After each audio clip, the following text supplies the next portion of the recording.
alitakiwa kucheza na Biashara United mechi ametoka kucheza na RS Berkane kombe la shirikisho. Kwenye nchi alitakiwa acheze ligi na Biashara United mechi kusubiri.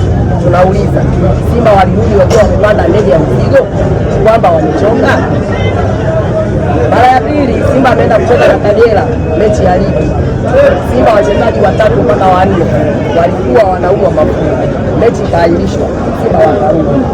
Swali, kuna umuhimu gani wa kusajili wachezaji takriban 28 ili hali Tabora amewahi kucheza na wachezaji 7 uwanjani msimu wake wa kwanza anapanda kwenye ligi akazidiwa goli 4 na Azam FC, Faisal Salum akifunga goli 4.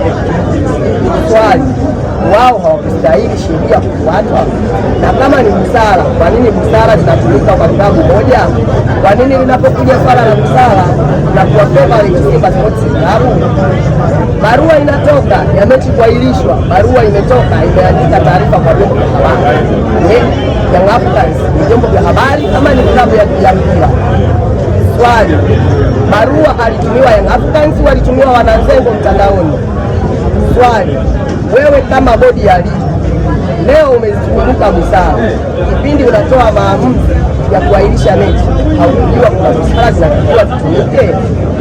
Swali, Young Africans ametuma barua kwenda kulalamika TFF ili aweze kupewa haki yake. Unasema unataja tarehe, utakuja kuleta tarehe ya itakayochezwa mechi. Unawezaje kutoa tarehe ili hadi haujajibu barua ya mtu mwingine? Swali, wewe kama bodi ya ligi, wewe kama TFF, wewe kama rais, ulivyotoka kwenye majukumu ya CAF, ulivyokuja ulikaa chini na uongozi wa Young Africans kuwasikiliza matatizo yao na hoja yao walionayo kabla ya kutoa maneno yaliyoyatoa kwenye vyombo vya habari? Je, Young Africans hana mamlaka ya kulalamika? Swali, Young Africans yatalalamike wapi wakati wewe bodi ya ligi TFF huwezi kusikiliza, ukishatoa hukumu kupitia mtandao? Barua ya Simba inajieleza, barua ya bodi ya ligi inajieleza, barua ya bodi ya ligi inasema maofisa wa mchezo hawakuwa na taarifa kama Simba ataenda kuhudhuria uwanja wa mchezo kwenye mazoezi siku moja kabla, kwa mujibu wa kanuni inavyosema. Ulikuwa na uchunguzi gani uliokuwa unaenda kufanyika wakati barua inajieleza kuwa hawajatoa taarifa? Swali, barua ya bodi ya ligi inajieleza kwamba Young Africans wamewazuia Simba kufanya mazoezi. Kuna kiongozi wa Young Africans uliyemuona eneo la tukio? Je, bouncer aliyezuia alikuwa amevaa jezi ya Young Africans? Je, aliulizwa maswali akasema yeye ametumwa na kiongozi wa Young Africans?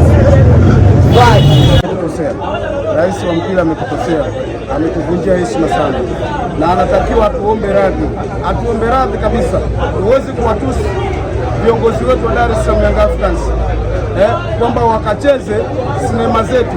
Ina maana hata za sinema zetu tumezidharau sisi. Viongozi wetu wa Yanga hawa kumbuka kwamba Dar es Salaam Young Africans ina takriban miaka 20 na kitu ilikuwa haijawahi kufika makundi. Hawa viongozi wametufikisha makundi, hawa viongozi wametufikisha robo finali. Leo hii wewe unakwenda kuwatusi hawa viongozi? Ndio wanashikilia ubingwa wa ligi ya NBC mara ya 3 mfululizo, lakini wewe unakuja kuambia kwamba wao wanatakiwa wajiuzuru, waangalie mapungufu yaliyokuwa ndani yao. Kweli unatukosea kiasi hicho? Anatakiwa atuombe radhi, hatuko tayari. Saa hizi ndio unakuja kujua kwamba busara zinatakiwa kufanyika. Kweli sheria ziko wapi? Mlizitunga za nini? Twende kwenye busara. Hatuko tayari. Sasa nyinyi ni baba ambao mnakumbatia upande mmoja, ukumbatieni. Sisi hatutaki na hatucheze. Tuko tayari kucheza kwa sababu, nisikilize, unapoomba radhi kwanza utoe sababu za msingi za kuahirisha ile mechi. Sababu ni zipi? Alafu wanaanza kuja wao wenyewe, anakuambia kabisa kwamba kama ile mechi ingechezwa kuna mtu angeshuka daraja hivi na kuingia akilini. Tayari wameanza kuja wao wenyewe, wameanza kujisema wenyewe na bado watasema mpaka watasema. Watu waambie ni kipi kilichofanya waahirishe mechi, kwa sababu tunajua sababu za wao kufanya hivyo. Tuwaambie wanayanga wote duniani popote ulipo, kama ulifuatilia dabi ya wanawake, ile ndio dabi ambayo imemalizika. Ile ya wanawake ndio dabi ambayo ulitakiwa wewe kuipata tarehe 8, tumeipata ile pale ya wanawake. Imeisha, hutashuhudia tena mechi yoyote ya Simba na Yanga. Hutashuhudia. Asante sana.